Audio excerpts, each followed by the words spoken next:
Usually when we try to map out a country's financial infrastructure, there's this expectation of precision, Right. like reading a medical anatomy chart. You look at Yeah. the diagram, you see the major arteries, the veins, the heart, and it's all static. I mean, it's clean. Hmm. You can trace a drop of blood from point A to point B without any surprises. It's a very comforting illusion. You point to the central bank, you point to the commercial banks, you draw a few solid lines between them, and you just assume that's how the money flows, fixed in place. But then you step into the reality of India's digital payment ecosystem right now, and suddenly that static anatomy chart is, well, it's entirely useless. Yeah, completely obsolete. What you're actually looking at is a cardiovascular system that is actively rewiring itself. It's sprouting new arteries, it's shutting down old capillaries, and literally changing its own cellular structure, all while the patient is running a marathon at a dead sprint. That marathon analogy is apt, but even that might understate the sheer velocity we're dealing with. We are talking about the underlying plumbing of the world's most dynamic digital economy. Right. If you are trying to regulate it, you are essentially building the plane while flying it, and, the passengers keep demanding you upgrade the engines mid-flight. Which brings us to exactly why we are here today. If you're listening to this deep dive, you are stepping into the shoes of our peer. You're a senior financial analyst, and you are staring down the barrel of a massive, high-stakes exam on India's financial infrastructure. And we know you already understand the basics. I mean, you know what a bank is, you know what digital payments are. Yeah, we're not starting from zero. Exactly. What you need right now is the final exhaustive synthesis, the connective tissue, because you aren't going to pass this exam by just memorizing a list of updates. No, definitely not. You have to understand the logic driving the entire system. So our mission for this deep dive is laser-focused. We're going to master Chapter 9 of the Reserve Bank of India's annual report for 2025-26. The definitive text. Right, the definitive text on payment and settlement systems and information technology. But to truly understand it, we cannot just, recite the 2026 updates in a vacuum. No, that won't work for the exam. We have to ground every new regulation, every AI fraud hunting tool, and every institutional shift directly into the foundational concepts from the RBI's functions and working manual, the F&W baseline. Because the examiner isn't going to ask you just what the RBI did. They're going to ask you why they did it and how they actually have the legal authority to enforce it. Precisely. So we're going to unpack how this country is processing an incomprehensible 200 billion UPI transactions a year. We're going to look at the deployment of network-level artificial intelligence that hunts down money mules in real time. It's fascinating stuff. It really is. We'll explore the frontier of programmable central bank digital currencies and look at how the RBI is essentially transforming into a massive sovereign technology conglomerate. And by the time we finish this briefing, you will understand the engine room of this economy better than the people who built the legacy systems. Let's start with the foundation. Because before we even look at the 2025-26 annual report, we have to look at the ground it's built on. Right, the legal bedrock. Exactly. The F&W manual makes it very clear that the RBI doesn't just wake up one day and decide to regulate an app on your phone. They draw their authority from a very specific legal framework. You really cannot talk about digital payments in India without talking about the Payment and Settlement Systems Act of 2007, the PSS Act. Anchor point number 1 for the exam. Absolutely. If you are sitting in that exam room, this is your anchor point. Because before 2007, the legal backing for electronic payments was, frankly, a bit of a gray area. Yeah. We were operating on a patchwork of older banking regulations that were written for, paper checks and physical ledgers. Imagine trying to regulate high-frequency electronic fund transfers Yeah. using laws written when people were still basically sending telegraphs. It was a nightmare. So the PSS Act was the hard reset. And the most critical component of that act, the part you absolutely must have highlighted in your notes, is Section 4. Section 4, let's unpack that. Section 4 is the ultimate gatekeeper clause. It explicitly states that no person can commence or operate a payment system in India except with an authorization issued by the Reserve Bank of India. Okay, so it's a blanket rule. A total blanket rule. It doesn't matter if you are a multinational tech giant from Silicon Valley or a local fintech startup in Bangalore. If you are moving money between two parties, you need the RBI's permission.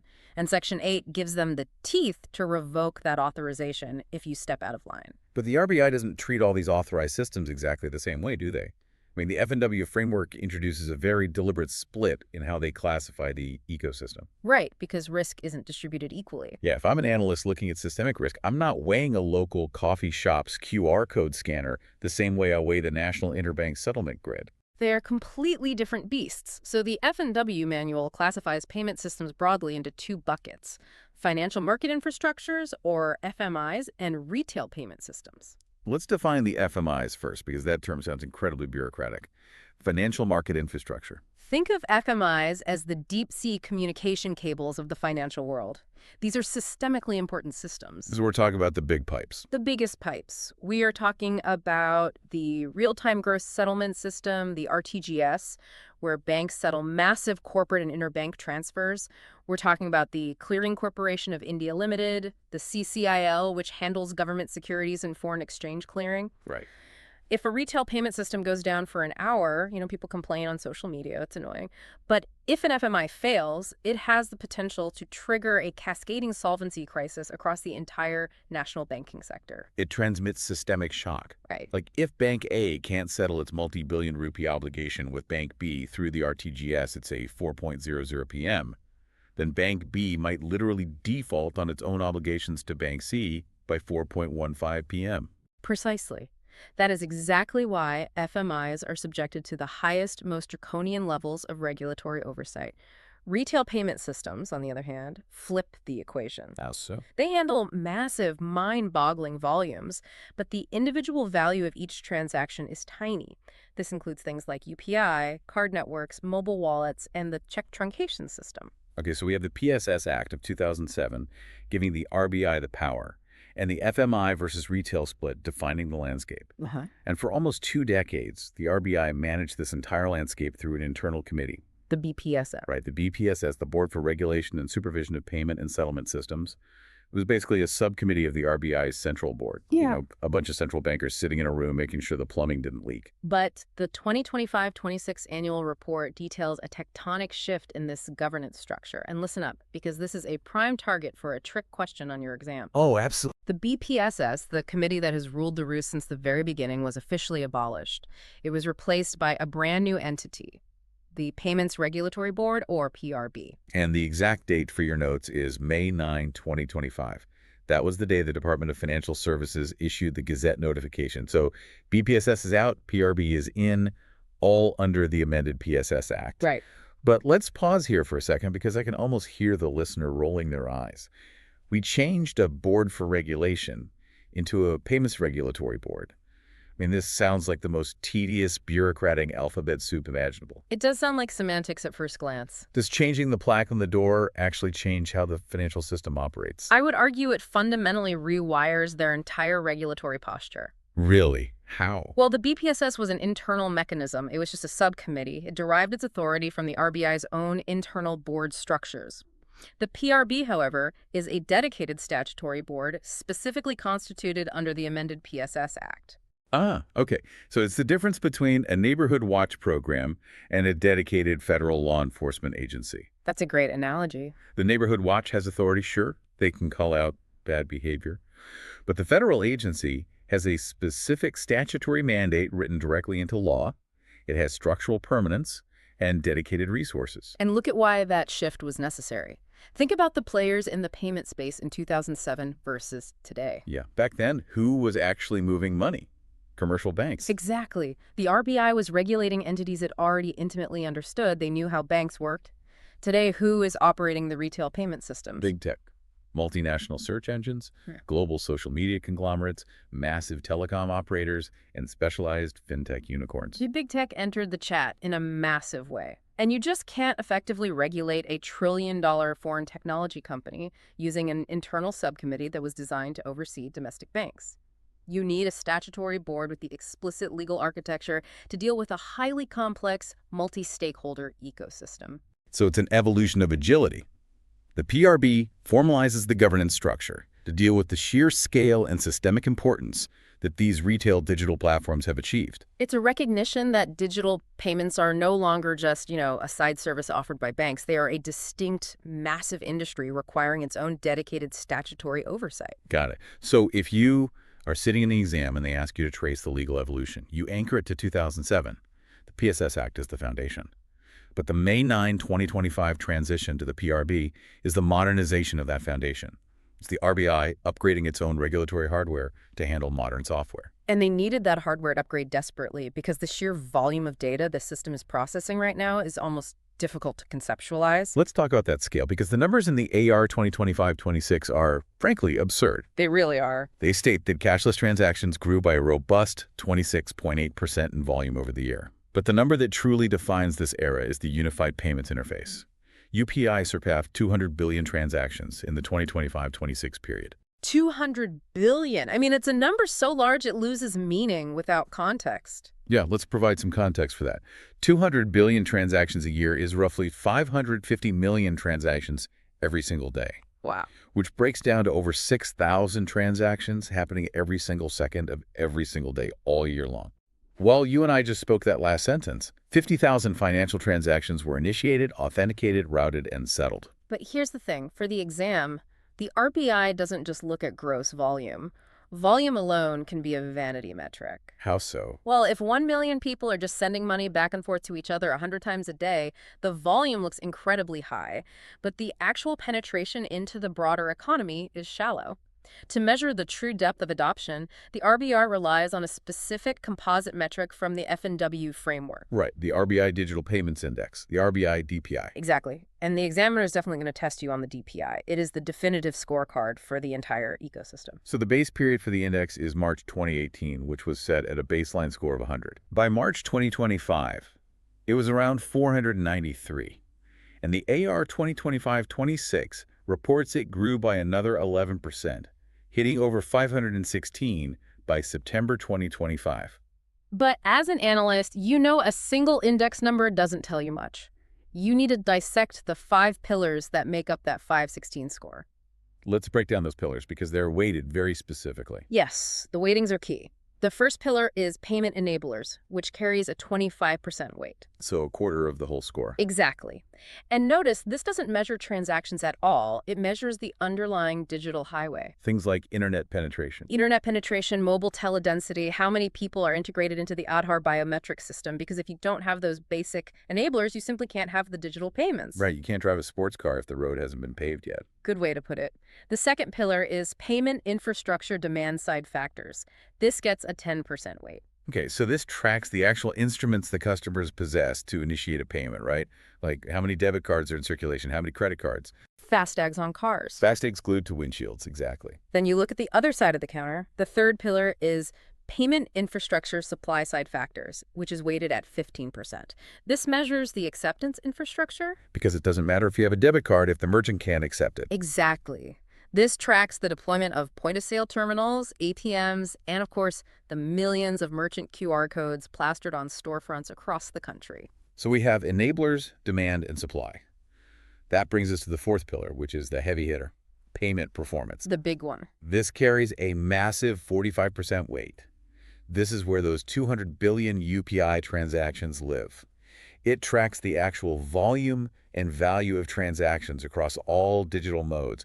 It looks at the decline of paper clearing, the ratio of currency in circulation to GDP, and the millions of unique users who are actually active on the network. But let's look at that fifth pillar because I find its weighting to be the most revealing piece of regulatory philosophy in the entire index. Oh, consumer centricity. Yes. The fifth pillar is consumer centricity, and it only carries a 5% weight. You know, I really want to challenge that weighting. Go for it. If the entire goal of this massive system is financial inclusion and serving the public, why does consumer centricity, which tracks things like grievance redressal, system downtime, the rate of decline transactions, and consumer awareness, why does that only account for 5% of the index? It seems low. Seems incredibly low. Meanwhile, raw performance is 45%. Doesn't that suggest the RBI cares 9 times more about raw transaction volume than they do about the actual user experience? It's a very fair critique, but I think you have to look at it from a developmental economics perspective. Okay, lay it out for me. In the early stages of a massive behavioral shift, moving an entire cash-heavy society to a digital one adoption is the existential hurdle. If performance and supply aren't scaling exponentially in those early years, the system just dies in infancy. It never reaches critical mass. Exactly. So the 45% weight on performance reflects the reality that scale is the primary objective initially. As the system matures, though, I wouldn't be surprised to see the RBI adjust those weights over time, increasing the focus on consumer centricity once the baseline adoption is near universal. Okay, that makes sense. You have to actually build the network before you can optimize the customer service desk. Right. And managing this explosive scale required a completely new roadmap. So the annual report details the transition from the old Vision 2025 document to a brand new policy manifesto, Payments Vision 2028. And the theme they chose is Shaping India's Payment Frontier. Vision 2028 is dense, really dense. But for your exam preparation, there are 3 specific novelties introduced in this document that represent massive philosophical shifts in how the RBI governs. Let's dissect novelty number 1, the introduction of a shared responsibility framework. This is a huge shift. It is. Put yourself in the shoes of an ordinary consumer for a second. Under the old system, if you got scammed, say, someone tricked you into transferring your life savings to a fraudulent account, who was on the hook? Usually the bank would point the finger right at you. Exactly. They'd say, well, you initiated the transfer, you typed in the OTP, it's your negligence. Or, if there was a technical breach on their end, your bank, the issuer bank, might have to take the hit. But what about the bank where the scammer actually received the stolen money? The beneficiary bank. They generally just wash their hands of the whole affair. Yeah. The beneficiary bank's historical defense was always, hey, we just hold the account. We receive the incoming funds through a perfectly valid payment switch. We aren't responsible for the fact that the sender was socially engineered across the country. But Vision 2028 completely shatters that defense. It proposes a framework where both the customer's bank and the beneficiary's bank jointly bear liability for the fraud. Think about the massive behavioral shifts this forces on the entire banking sector. If I'm the CEO of a major commercial bank today, and I know I am suddenly going to be held financially liable if a scammer uses an account at my institution to receive stolen funds, my entire risk calculus changes overnight. Oh, drastic. I am going to radically tighten my KYC, my Know Your Customer protocols. You have to. You can no longer afford to just be a passive receptacle for funds. It financially incentivizes the beneficiary banks to aggressively monitor their own accounts for mule activity. Right. Because if you make onboarding too easy and you don't monitor transaction velocity, you just become a haven for scammers. Under the shared responsibility framework, harboring fraudulent accounts directly attacks your bottom line. It turns every single bank in the ecosystem into an active, motivated participant in fraud prevention. It perfectly aligns the financial incentives with the security outcomes. It's brilliant, honestly. It really is. Okay, novelty number 2 from Vision 2028, exploring a uniform domestic legal entity identifier, or DLEI. Now, we already know about the standard LEI from the F&W manual. Yeah, the 20-character global alphanumeric code. Right, the one used to track who is who in massive cross-border corporate transactions. It basically stops companies from hiding behind shell corporations in international trade. But the domestic tracking of corporate entities in the payment space has always been a bit more, well, fragmented. Very fragmented. You have PAN cards, corporate registration numbers, GST numbers. It's a mess. So domestic LEI would bring that global standard of unique, unforgeable identification to domestic digital payments. Exactly. If a complex conglomerate is operating a payment aggregator service and a lending platform and a retail supply chain, the DLEI gives the regulator a clear single line of sight into exactly how money is moving between all those domestic entities. So it's essentially the ultimate tool against domestic money laundering and systemic shadow banking. Yes. And that leads us to the third major novelty of Vision 2028, which is perhaps the most debated of the 3. Recognizing small payment system providers under a perpetual regulatory sandbox structure. This one is controversial. I really have to throw a flag on this one. I mean, I know what a regulatory sandbox is. It's a live, controlled testing environment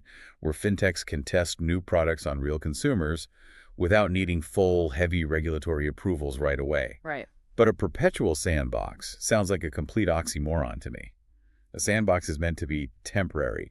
You build a sandcastle, you see if it stands up to the wind, and then you either move out into the real world or you wash it away. How can a test be permanent?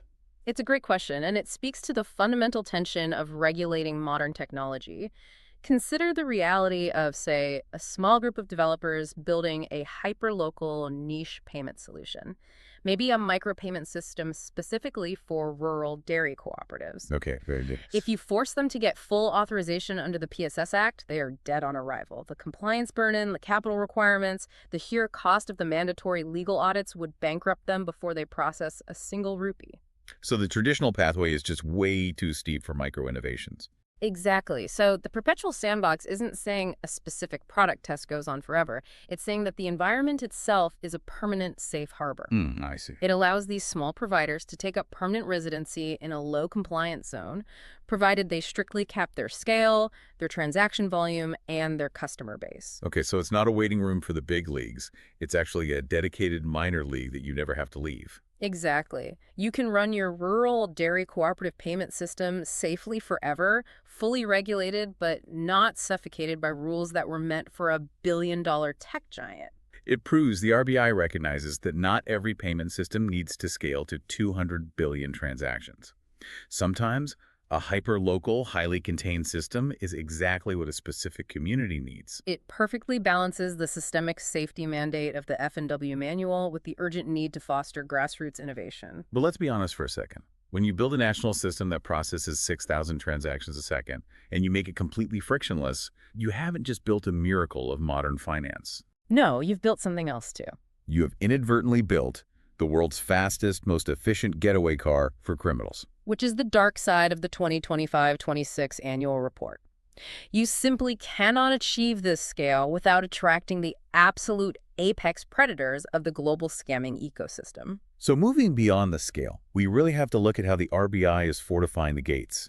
Because as the volume scales, you can see a distinct shift in the RBI's cybersecurity posture. A major shift. They are moving from a defensive crouch, just building higher walls, to an offensive, active hunting posture. And the primary target of this offensive is a very specific, modern type of crime, authorized push payment frauds, or APP frauds. APP fraud is the unintended consequence of digital ease. Historically, fraud was a technological breach, right? A hacker steals your debit card database, clones a card, and goes to a physical ATM. Right. The bank's algorithms spot that a card issued in Mumbai is suddenly being used in Moscow, and they block the transaction. The security system detects the anomaly. Because the geography doesn't make sense. Exactly. But authorized push payment fraud bypasses the technological security entirely by attacking the human. The social engineering aspect. The scammer socially engineers the victim. They call them up pretending to be the tax authority or the local police or even their own bank. They induce such a state of sheer panic that the victim willingly opens their own banking app, looks into their own phone camera for Face ID, types in their own PIN, and hits send. And the scary part is the authentication is 100% valid.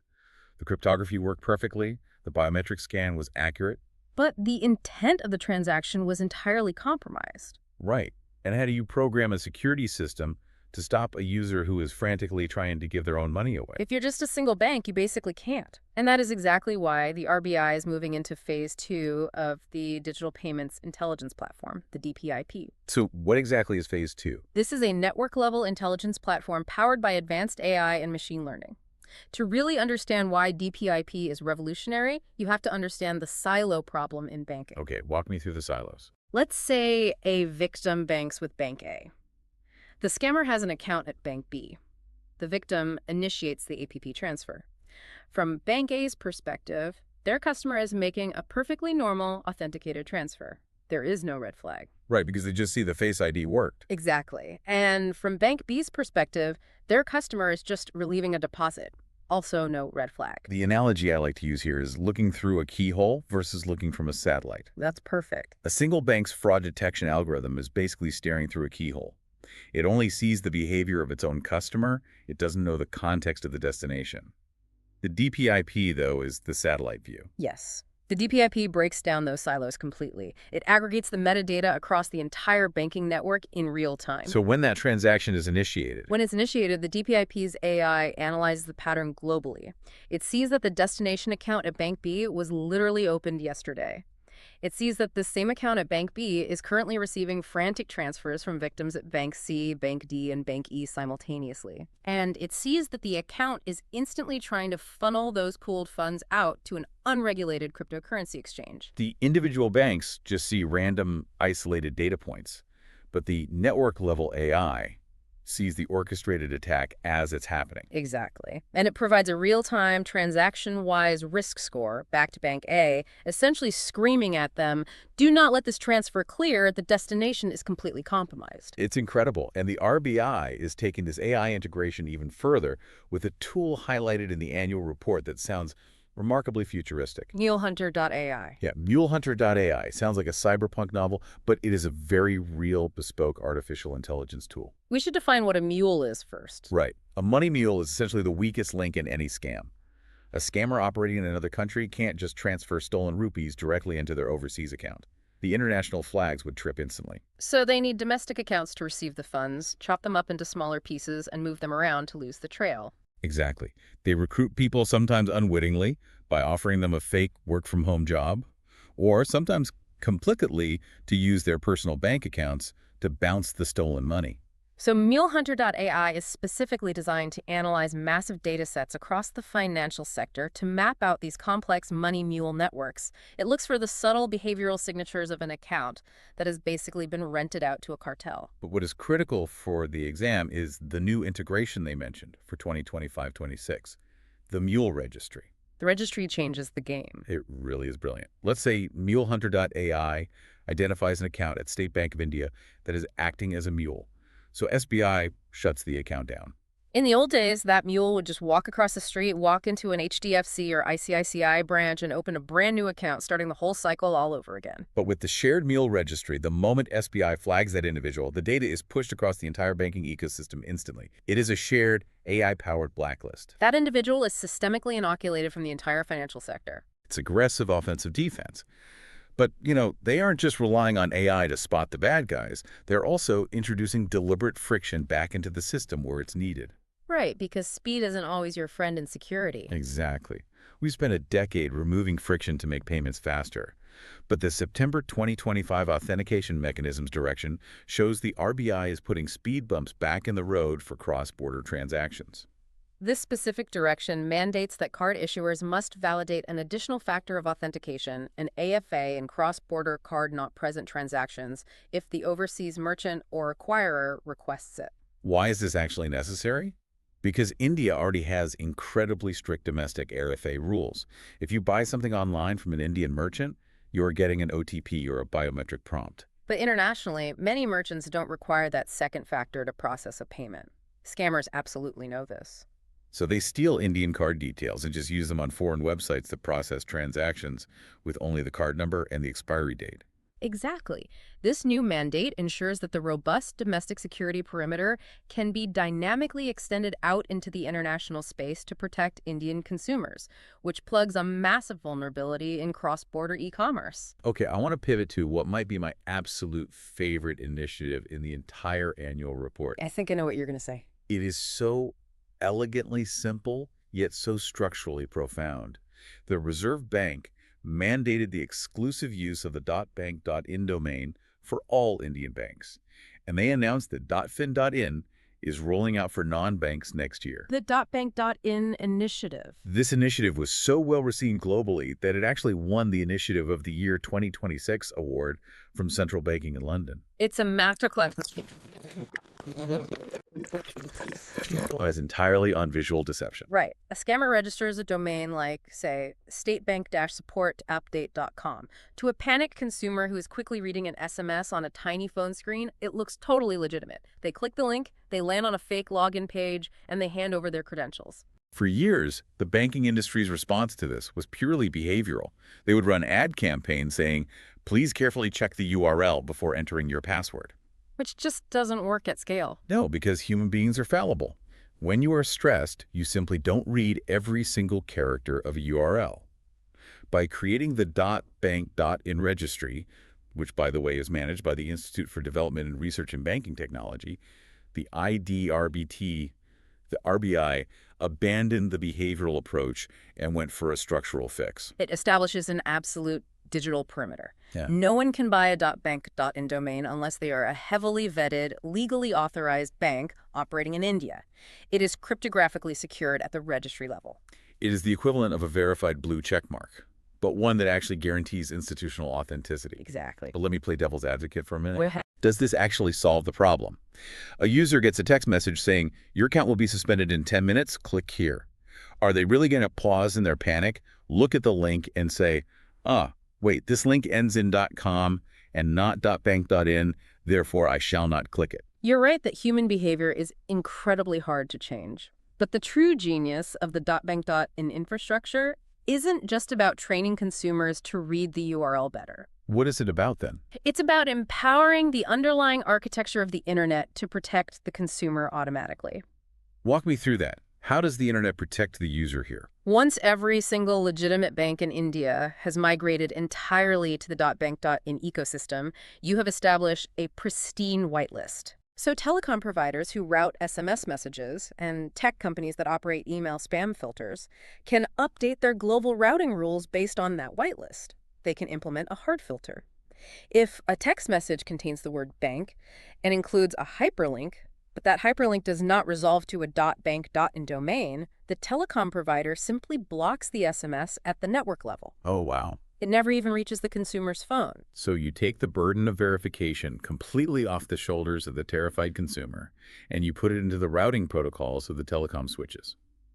The phishing text is just vaporized in transit.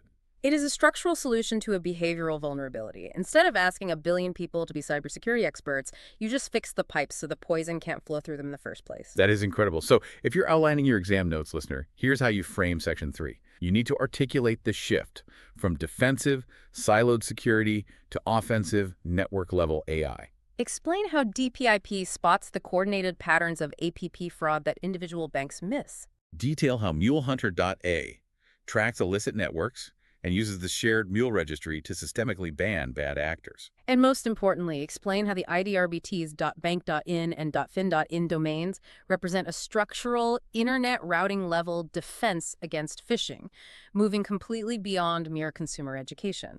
A strong answer will definitely contrast the behavioral vulnerabilities with these systemic structural solutions. Absolutely. Now, while all this AI fraud hunting and domain securing is happening on the retail side, the side the consumer actually sees, we cannot ignore the wholesale side. Let's look at the rewiring of the core. Yes, the deep plumbing. While everyone is distracted by the 200 billion UPI transactions, the actual deep-sea cables of the financial market infrastructures are undergoing massive, frankly, terrifyingly complex engineering overhauls. We have to return to our F&W baseline here. Remember, FMIs are the systems where failure literally means systemic collapse. And the granddaddy of all FMIs in India is the RTGS, the Real-Time Gross Settlement System. And the F&W manual defines RTGS very specifically. It is a system where interbank payments settle on a real-time and on a gross basis in the books of the Reserve Bank. Let's unpack those two words because they are critical for the exam. Real-time means exactly what it sounds like. There is no waiting period. There is no end-of-day batch processing. The transaction is processed the exact millisecond it is initiated. But gross basis is the more important concept here.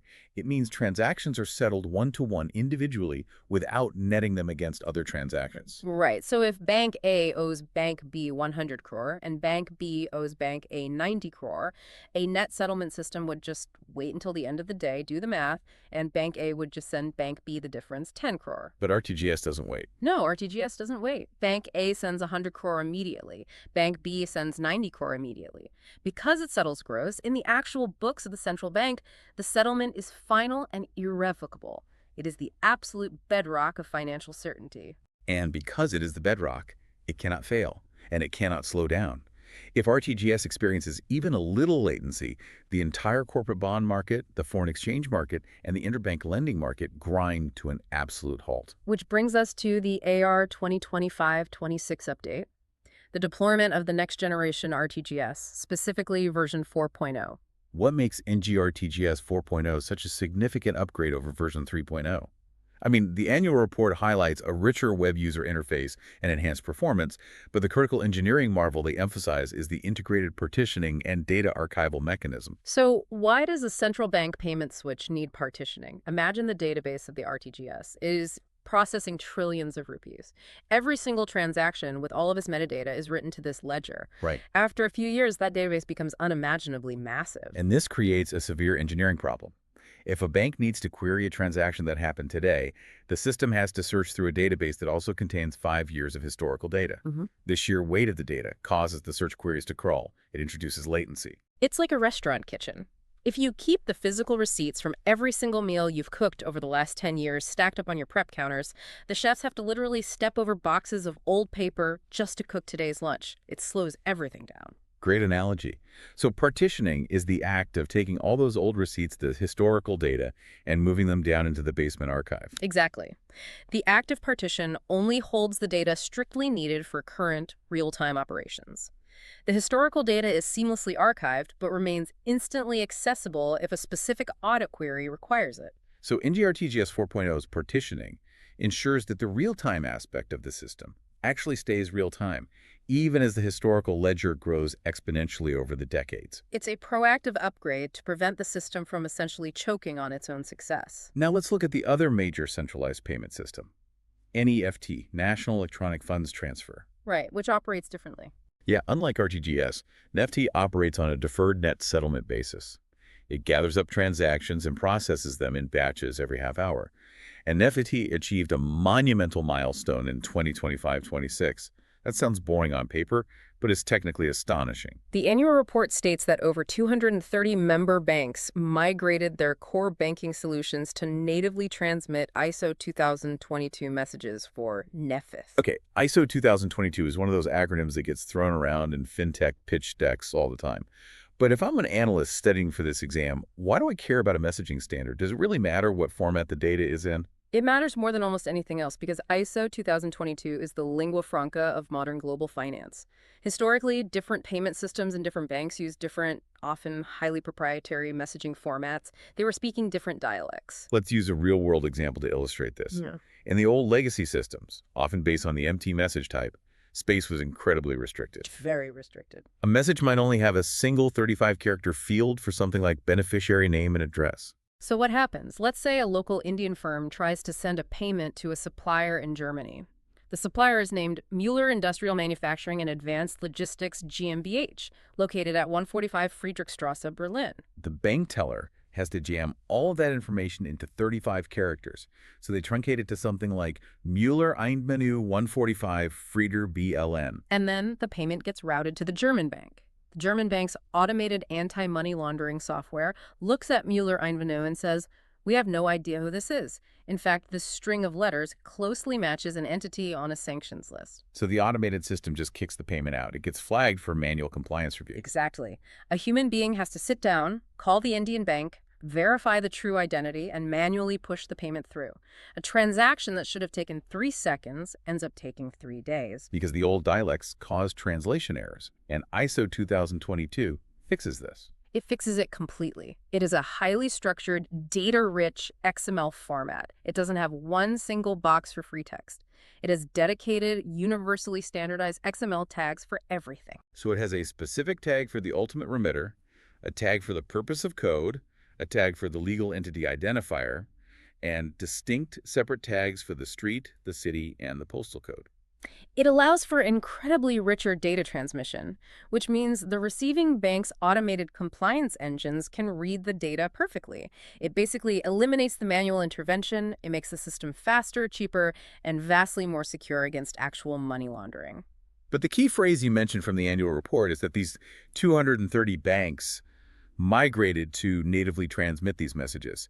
They aren't using converters. Right, and that distinction is huge. Previously, a bank's old core system would generate the old MT message, send it to a translation software, the software would try its best to convert it to ISO 2022, and then send it to the RBI. But translations, they get messy. Native transmission means the bank's deep internal software was completely rewritten to speak the new language flawlessly from the exact moment the transaction is initiated. I really cannot overstate how difficult this is.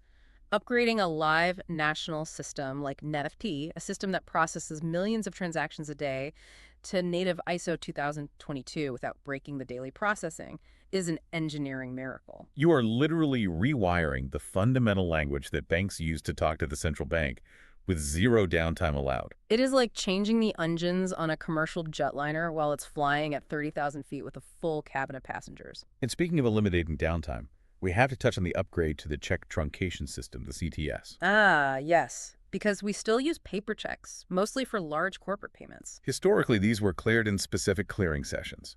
You deposit a check on Monday morning, it goes into a batch, the batch gets processed at the end of the day, and maybe, just maybe, you see the funds on Tuesday or Wednesday. But the AR notes that in Phase 1, which actually went live in October 2025, the CTS moved to continuous clearing and settlement on realization. Continuous clearing, meaning instead of waiting for the end-of-day batch process, the digital image of the check is transmitted, processed, and cleared continuously throughout the business day. It significantly reduces the realization time, basically dragging the legacy paper instrument closer to the speed of modern digital transfers. And finally, on the wholesale front, the examiner will definitely want you to know about the Clearing Corporation of India Limited, the CCIL. We mentioned them earlier as an FMI. Yes. Through their subsidiary located in the GIFT IFSC, the Gujarat International Finance Tech City International Financial Services Center, they launched a brand new system. The FCSS, the Foreign Currency Settlement System. Now, why does an offshore financial center located inside India need its own foreign currency settlement system? Well, previously, if two entities in Gift City were trading in U.S. dollars,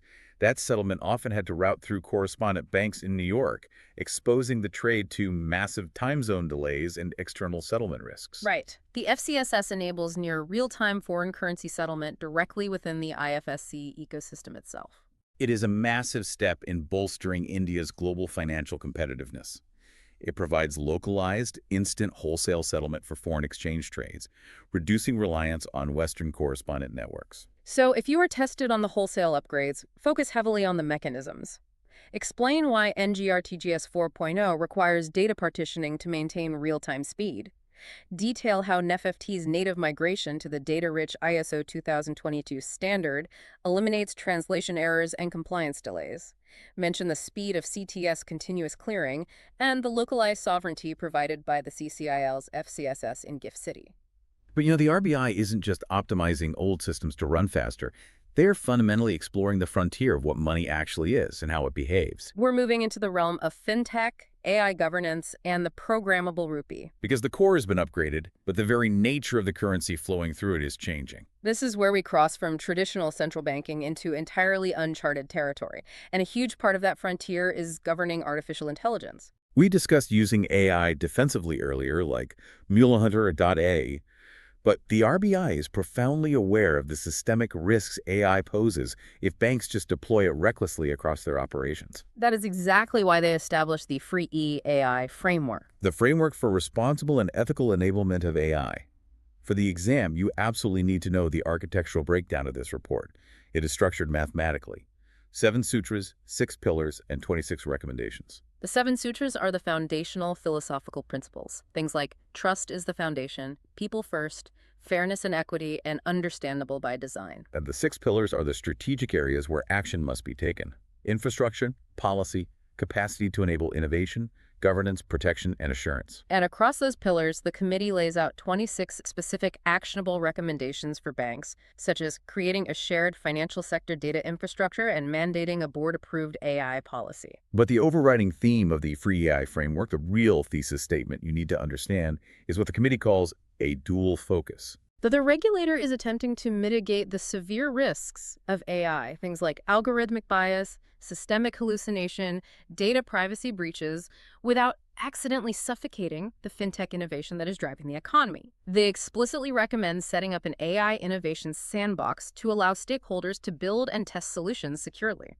But I want to push back hard on this framework, because reading it feels like reading a massive contradiction. How so? The 7 sutras sound fantastic on a PowerPoint slide. But Sutra 2 is people first, which implies that AI should augment human judgment, not replace it, and the human oversight is paramount. However, Sutra 3 is innovation over restraint. Right. How do you realistically expect a hyper-competitive fintech startup to balance prioritizing slow, expensive human judgment while simultaneously pushing for unrestrained innovation? Those 2 sutras are on a direct collision course. You have identified the defining regulatory tightrope of the modern era, and the RBI isn't pretending that tension doesn't exist. They are explicitly acknowledging it. Let's look at a practical example of that tension. Okay, let's say a bank wants to deploy an AI to process loan applications. The algorithm is highly innovative, so that's Sutra 3. But the data it trained on inadvertently associates a specific zip code or PIN code with higher default rates, effectively redlining a minority neighborhood. That violates Sutra 4, fairness and equity. And because it's a deep learning neural net, it's a black box. Sure. The bank can't even explain exactly why it denied the loan to a specific applicant, which violates Sutra 5. Understandable by design. Precisely. The free AI framework is designed to prevent that exact scenario. They are saying you cannot just deploy a black box lending algorithm that unilaterally denies credit without any human oversight, but they also don't want to ban algorithmic lending entirely because that would kill financial inclusion. So how does the framework actually force compliance in the real world? Through the mandate of the board-approved AI policy. The framework forces the board of directors of every regulated entity to formally articulate on paper exactly how they are balancing that tension. So they have to put their name on it. Exactly. They have to design the algorithm so that if a loan is denied, the AI can produce a human-readable explanation of the exact data points that led to the decision. They basically have to show their math on ethics. The regulator is making the board legally, personally accountable for the algorithm's behavior. You can't just blame the machine anymore. I really like that approach. Now, let's talk about the other massive innovation on the frontier. The evolution of the CBDC, the central bank digital currency, or the digital rupee. The F&W manual outlines the theoretical introduction of CBDCs, breaking them into wholesale and retail variants. But the AR 2025-26 documents a massive leap forward in the real-world retail pilots, the introduction of user-level programmability. Programmability is essentially the holy grail of digital fiat. Explain how this works under the hood, because it sounds like pure science fiction. Think of traditional fiat currency, a paper rupee, or a digital rupee in a standard bank account as dumb money. It has value, obviously, but it has no memory and it follows no rules. Programmable money is currency that has smart contracts embedded directly into its cryptographic code. So it dictates when, where, and how it can be spent. Yes. And the annual report highlights a profoundly impactful use case.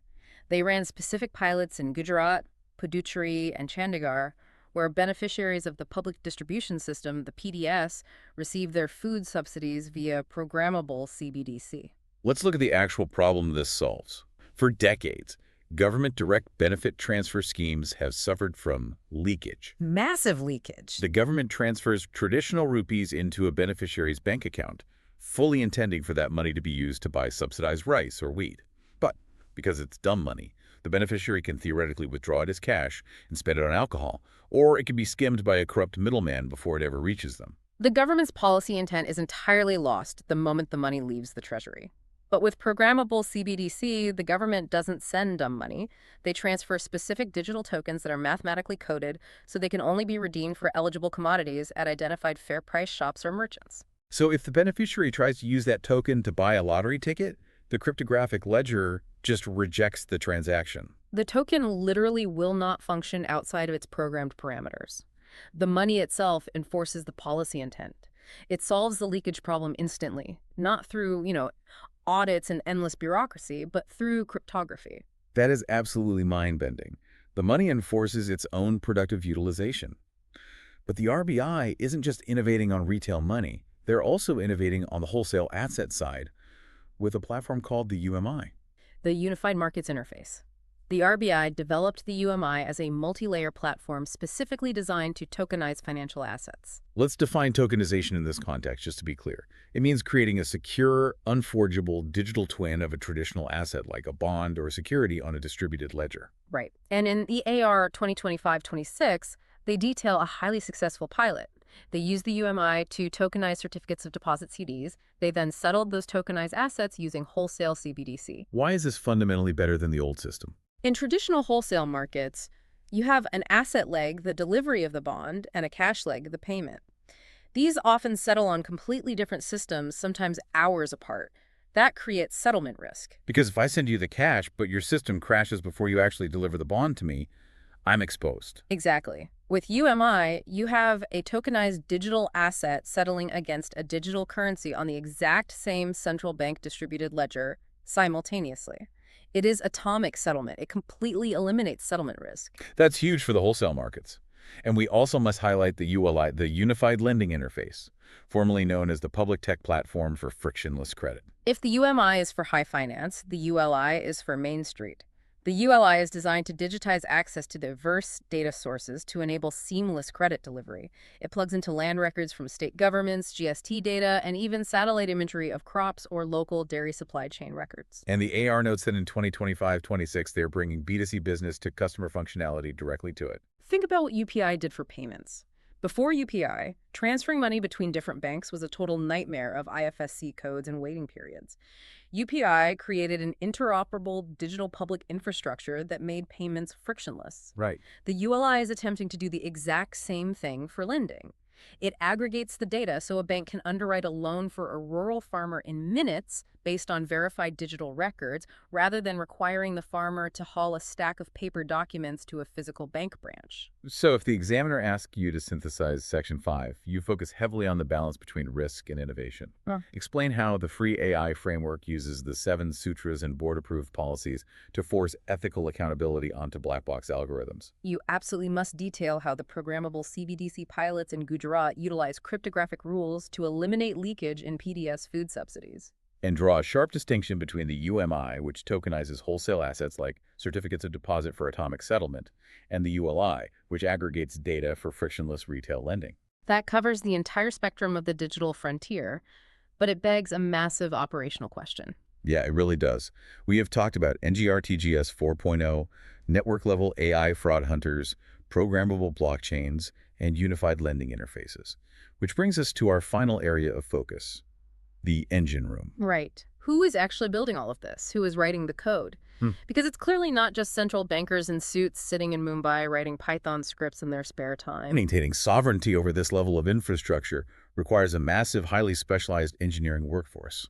The RBI has totally transformed its operational capacity by relying on specialized internal IT departments and wholly owned subsidiaries. Let's start from the inside, with the Internal Department of Information Technology, the DIT. The DIT is basically the nerve center, and their crown jewel is eCuber. Yes.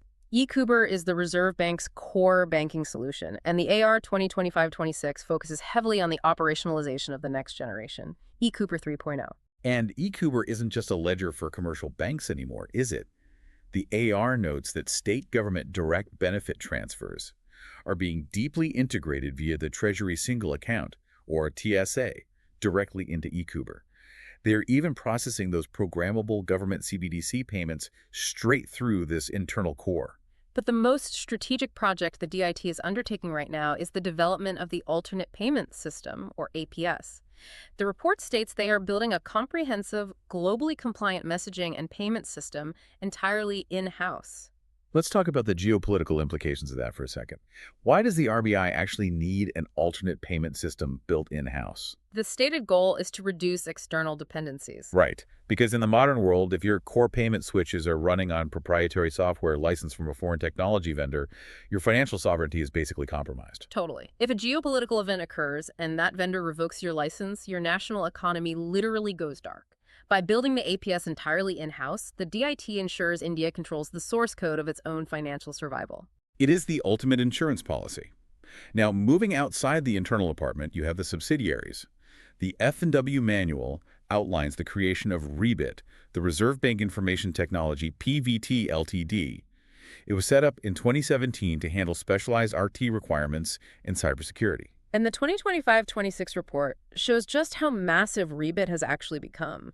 They have expanded to over 1,200 professionals. 1,200 software engineers working for the central bank. Rebit is the software engineering powerhouse. They build the enterprise-wide platforms. For example, they build Prava AH, which is the centralized web portal for all regulatory approvals and license applications. So if a fintech wants to apply for authorization under the PSS Act we talked about earlier, they don't mail a paper form. They go through the Provide system built by Rebit. Yeah. They also built Samave, the internal meeting management solution. So DIT builds the core ledgers, Rebit builds the enterprise software applications, and finally you have AFTAS Indian Financial Technology and Allied Services, also a wholly owned subsidiary. What is their specific domain? IFTAS manages the critical communication networks. They are the plumbers laying the physical and virtual pipes. During 2025-26, they completed a monumental transition.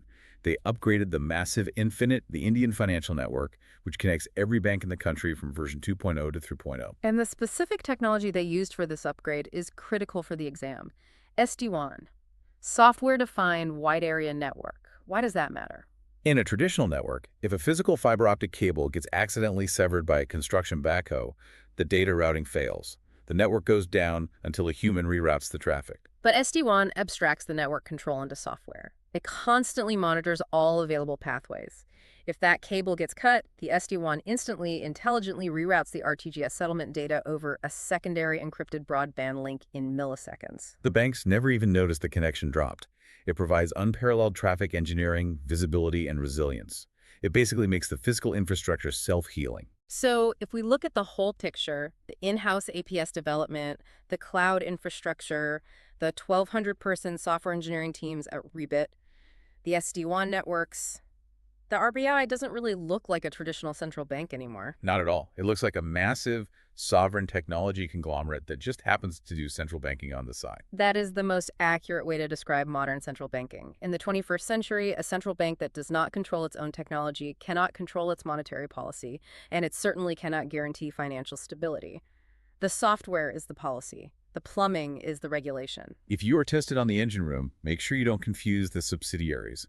Remember, DIT is internal, building core systems like eCuber 3.0 and the Sovereign Alternate Payment System. Rebit is the software engineering arm, deploying its 1,200 professionals to build enterprise applications like the Prava SDH regulatory portal. And IFTIS is the network infrastructure arm, ensuring the pipes never burst by upgrading Infinite to 3.0 using self-healing SD-WAN technology. Map those three entities to their respective domains, and you will demonstrate a complete understanding of how the RBI executes its mandate. All right, we have covered an immense amount of ground today. We've traced the entire nervous system of the 2025-26 annual report. We started at the foundation, seeing how the PSS Act of 2007 enabled the institutional evolution from the internal BPSS to the powerful statutory payments regulatory board. We looked at the sheer, terrifying scale of 200 billion UPI transactions and unpacked the philosophy behind the 5 pillars of the RBI DPI. We analyzed how Vision 2028 shifts liability to beneficiary banks and creates a perpetual sandbox for micro-innovations. We examined the shift from defensive to offensive cybersecurity, watching the DPIP's network-level AI hunt APP fraud, mule hunter tracking illicit networks, and the .bank.in domains structurally defeating phishing at the internet routing level. They witnessed the wholesale core rewiring itself mid-flight with NDR-TGS 4.0 partitioning data to maintain speed, and NFT natively migrating to the data-rich ISO 2022 standard to eliminate translation errors. We explored the absolute frontier of money, balancing AI risk with the free AI sutras, and seeing how programmable CBDC cryptography solves real-world leakage in food subsidies. And finally, we walked through the engine room, seeing how DIT, Rebit, and UFTAS provide the sovereign technological muscle to keep the entire ecosystem alive. You have the context, you understand the mechanisms, and you know exactly how the F&W baseline connects to the latest updates. You are thoroughly briefed. But before we let you go face this exam, we want to leave you with one final provocative thought, something that wasn't explicitly spelled out in the report, but builds on everything we've just discussed. Consider the trajectory of the programmable CBDC we discussed. The money enforces its own rules. Now combine that with a brief mention in the annual report regarding Project Nexus, which is a multilateral initiative aiming to link domestic fast payment systems globally by 2026. Imagine a world where India's programmable digital rupee can interact instantly with a programmable digital euro or digital dollar over an interoperable central bank network. If the token itself carries its own cryptographic rules of exchange and settles in real time, does the traditional concept of foreign exchange become completely obsolete? It's a huge question. Right now, cross-border payments rely on the correspondent banking model, the Nostro and Vostro accounts. It takes days, it requires middlemen, and it traps massive amounts of liquidity. But if central banks are talking to each other directly via interoperable programmable ledgers, those middlemen evaporate. The fundamental architecture of global trade finance, the system that has governed international money since the Renaissance, could be rewritten entirely by the software we discussed today. It is the ultimate disruption. It's a wild thought. A cardiovascular system that doesn't just rewire itself domestically, but connects seamlessly to a global circulatory system. Good luck on your high-stakes exam. We have absolute confidence that you are walking into that room as the most well-informed analyst there. Keep your eyes on the plumbing. It explains everything.